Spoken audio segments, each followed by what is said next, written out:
আযান দেয়, এই মুয়াজ্জিন যখন বলবে, কি বলবে? আশহাদু আন্না মুহাম্মাদার রাসূলুল্লাহ, তখন আপনারা দুই বৃদ্ধাঙ্গুলিতে চুম্বন করবেন এবং চোখে লাগাবেন। জোরে বলুন সুবহানাল্লাহ। তাহলে বলুন, পৃথিবীর মধ্যে চোখে লাগানোর দলিল, বৃদ্ধাঙ্গুলিতে চুম্বন দিয়ে চোখে লাগানোর দলিল পৃথিবীর মধ্যে মওজুদ আছে। মাকাসিদে হাসানা থেকে এই দলিলটা দেওয়া হচ্ছে। এই দলিল সম্পর্কে বিভিন্ন ইমামগণ মতামত রেখেছেন। এই দলিলটাকে অনেক মুহাদ্দিসিনে কিরাম তিনারা সহিহ বলেননি।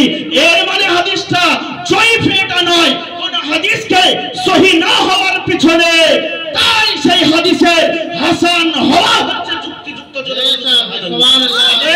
এই হাদিসটা হচ্ছে হাসান পর্যায়ের হাদিস। দ্বিতীয় হাদিস শোনাই, আল্লাহ রাসূল সাল্লাল্লাহু আলাইহি ওয়াসাল্লাম তিনি বলেছেন, এই হাদিসখানা এসেছে দাইলামি শরীফের মধ্যে।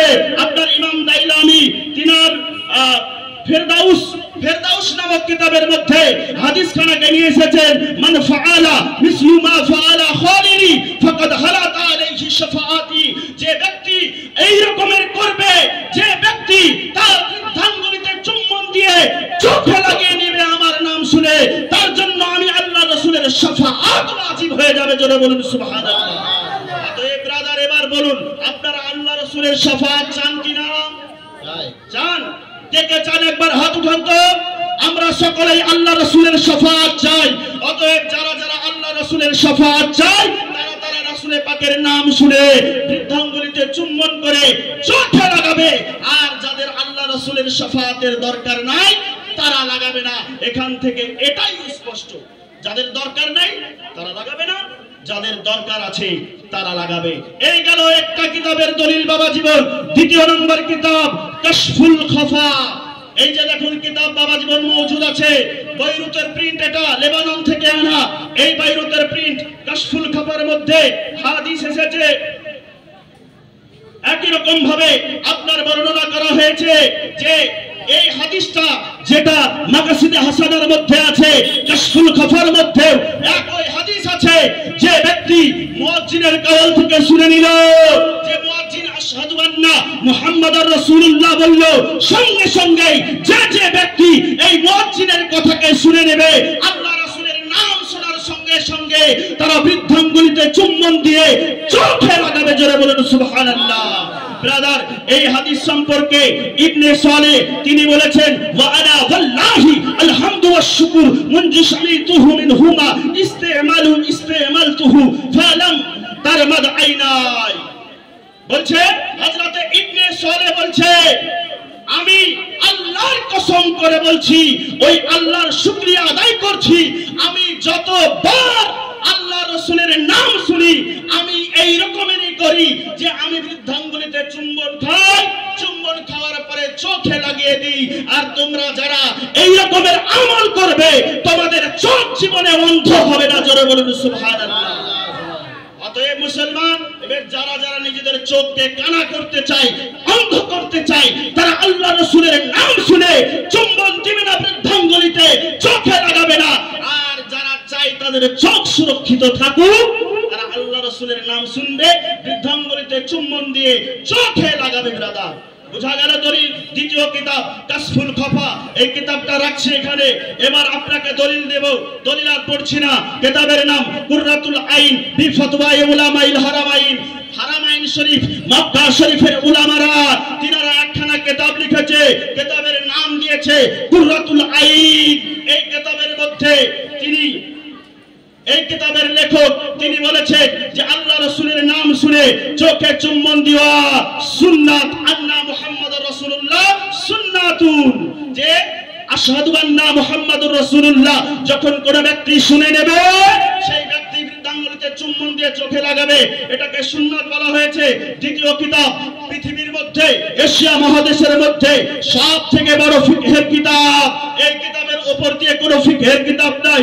আপনার রদ্দুল মুহতার, এই কিতাব অর্থাৎ ফতওয়ায়ে আলমগীরের মধ্যে আপনার পৃষ্ঠা নম্বর 28, এই 28 নম্বর পৃষ্ঠা কিতাবুস সালাত বাবুল আযানের মধ্যে আপনার ঘোষণা করা হয়েছে, ইস্তাহিব্বু আইয়া ক্বালা ইনদা সামাইল উলা মিনাশ শাহাদাতি সাল্লাল্লাহু আলাইহি বিকা ইয়া রাসূলুল্লাহ ওয়া ইনদা সানিয়াতে মিনহা কুররাতু আইনি বিকা ইয়া রাসূলুল্লাহ সুম্মা ইয়াকুল আল্লাহুম্মা মাতিনি বিস-সামঈ ওয়াল বাশার বা'দা ওয়াদা'a যুফারাল ইবহামাইনি আলাল আইনাইনি।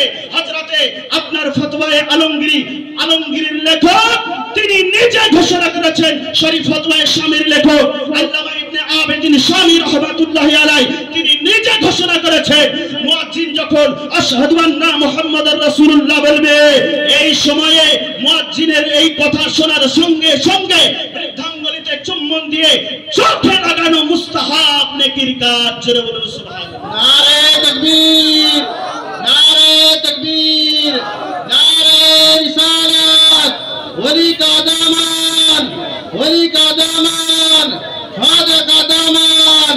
নারে তাকবীর। এই পড়াশোনা করে থাকো, তুমি যদি মাদ্রাসাতেই পড়াশোনা করেছো, তোমার হুজুর নাকি এই কথাটিকে তোমাদের কিতাবের মধ্যে পড়ায়নি না চুরি করেছে সেটা বলো, বলতে হবে না মুসলমান? হয় তারা এই পড়াটাকে বাদ দিয়ে পড়িয়েছে, নইলে তারা ক্লাস করেনি, যে কোনো একটা হবে। ব্রাদার মনে রাখবে, মাদ্রাসায় ক্লাস ফাঁকি দিবে না কেন? ডাব চুরি করতে যদি ব্যস্ত থাকে, মাছ চুরি করতে যদি ব্যস্ত থাকে, পড়বে কখন? মনে হয় আমার কথা শুনে আপনার আঘাতপ্রাপ্ত হচ্ছে, খারাপ লাগছে না ব্রাদার? যে যেমন আপনার কিনা সওয়াল করবে তাকে তেমনই জবাব দিতে হবে, দিতে হবে না? আপনি রাস্তা দিয়ে চলছেন, আপনার সঙ্গে এক জায়গায় তর্ক বিতর্ক শুরু হলো, আপনার সামনে বন্দুক বের করেছে রাইফেল, আর আপনি হাত দিয়ে আপনি যুদ্ধ করবেন ওর সঙ্গে? সম্ভব? সম্ভব নয়। আপনাকে রাইফেল বের করতে হবে। তাহলে আপনার সঙ্গে যদি লাঠি নিয়ে ঝামেলা করে, আপনাকেও লাঠি নিয়ে করতে হবে, কিংবা তার থেকে বড় জিনিস নিয়ে, নইলে আপনি পারবেন না, সম্ভব নয়। অতএব সে যেমন ভাষা ইউজ করবে, সে যেমন ভাষায় আমাদেরকে প্রশ্নবিদ্ধ করবে, আমরাও তাকে সেই ভাষাতেই জবাব দেব। ঠিক কিনা বলেন মুসলমান? অবশ্যই। এই গেল দ্বিতীয় কিতাব। এই রকমের আরো অনেক কিতাব আছে, আল মাওয়াহিবুল জালিল লিশরহে মুখতাসারিল খলিল। এই কিতাবের মধ্যে ওই একই কথা লেখা আছে। তারপরে আপনার তাফসীরের রুহুল বায়ানের মধ্যে এই একই কথা লেখা আছে। আল্লাহ রাসূল সাল্লাল্লাহু তাআলা আলাইহি ওয়া আলিহি ওয়া সাল্লামের নাম শ্রবণ করে বৃদ্ধাঙ্গুলিতে চুম্বন দিতে হবে এবং চোখে লাগাতে হবে। অতএব যে যাই বলুক না কেন ব্রাদার, একটা কথা মনে রাখবেন, যারা আপনার এই রকম ইবাদত করতে আপনাকে আমাকে বাধা দিচ্ছে, তারা কোনোদিন আল্লাহ রাসূলের ওয়ারিস হতে পারে না, তারা কোনোদিন আলেম হতে পারে না। অতএব সমাজের মধ্যে যারা আমার দেওবন্দি ভাই আছেন, আহলে হাদিস ভাই আছেন, আপনাদের নিকটে গভীরভাবে আবেদন করছি, আপনি একটু যাচাই করুন, বাছাই করুন। কোন মাওলানার কথাই শুধু কর্ণপাত করলে হবে না। মাওলানা সাহেব আপনাকে হারাম শিরক বলে দিয়েছে বলে আপনি সেটাকেই গ্রহণ করে নেবেন, এমনটা করবেন না। আল্লাহ পাক রব্বুল আলামিন আপনাকে দিমাগ দিয়েছেন, বুদ্ধি দিয়েছেন, ব্রেন খাটান, যে কিতাবের মধ্যে এই প্রমাণ দেওয়া হচ্ছে যে বৃদ্ধাঙ্গুলি চুম্বন দিতে হবে, চোখে লাগাতে হবে। আর আপনি কোন মোল্লা মুন্সি কাট মুন্সির কথা শুনে এই এত বড় এত সুন্দর একটা আমলকে ছেড়ে দিচ্ছেন, এই রকমটা করবেন না। আপনি সঠিক পথে ফিরে আসুন, আল্লাহ আপনাকে হিদায়াত করুক। এই